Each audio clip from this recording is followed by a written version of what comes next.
When we think about prisons, we tend to picture this separate world, right? A place where all the normal rules just don't apply. We kind of assume that once you're convicted, you leave your rights at the front gate. But is that actually true? It's a huge question, isn't it? For a really long time, the answer was, well, kind of murky. Most people just figured that all those legal protections we take for granted simply evaporate the moment you're incarcerated. But then a landmark case in India brought this issue into crystal clear focus. And that was the answer from India's Supreme Court. I mean, just let that sink in for a second. It's an incredibly powerful statement. The Constitution literally follows you, even into a prison cell. And this wasn't just some nice-sounding philosophy. It was a legal ruling that was about to change everything. This entire massive shift in thinking, it all comes down to one specific case, Sunil Batra versus the Delhi administration, back in 1978. This case became the absolute cornerstone for how the Indian legal system sees the rights of prisoners today. But look, the court's decision wasn't just a simple, yes, rights continue no matter what. It was way more nuanced than that. They understood that life in prison is obviously completely different. So how do you balance the rights of a person with the security needs of a prison? Well, the court came up with a really fascinating concept to explain it. They called it shrinkage. And honestly, that's a brilliant way to put it. It means your rights don't just vanish into thin air. Instead, they shrink. They're compressed to fit the necessary reality of being locked up.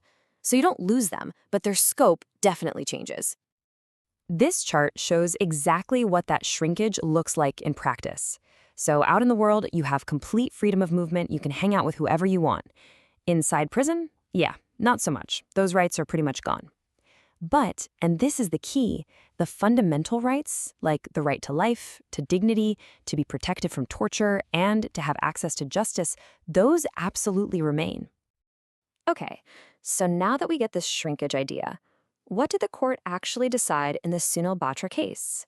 Let's break down the specific rulings that completely transformed how prisons were run in India. The whole judgment really boiled down to a few core ideas. First, it flat out confirmed that fundamental rights stick with you. Second, and this is so important, it declared that the courts have the power and even the duty to protect those rights. This meant that prison walls were no longer a barrier to the justice system. For the very first time, conditions inside a prison could be legally challenged and investigated by judges. The message was clear. Incarceration can limit your rights, but it can never, ever eliminate them. 1978. You got to remember that year. It wasn't just another year on the calendar. It was a massive turning point. It was the moment the judiciary officially put on its watchdog hat and said, we're looking at what happens behind those walls. It made sure the state's power over prisoners would never be absolute again. So, a court ruling is great on paper, but what about the real world? Did it actually change anything? Oh yeah, this single judgment didn't just collect dust in a law library. It kicked off decades of actual reform. You can literally see the dominoes fall here. First, the judgment sets the principle. Then that principle gives courts the power to step in. And that intervention, it led to a whole cascade of reforms aimed at making daily life inside jails more humane. It was a really powerful chain reaction. And that's really the long-term legacy here. Sunil Batra isn't just some old case we study. It's the foundation. It's what so much of modern Indian prison reform has been built on. It gave everyone, activists, lawyers, even prisoners themselves, the legal firework to demand basic human treatment. And it all comes back to this one powerful idea.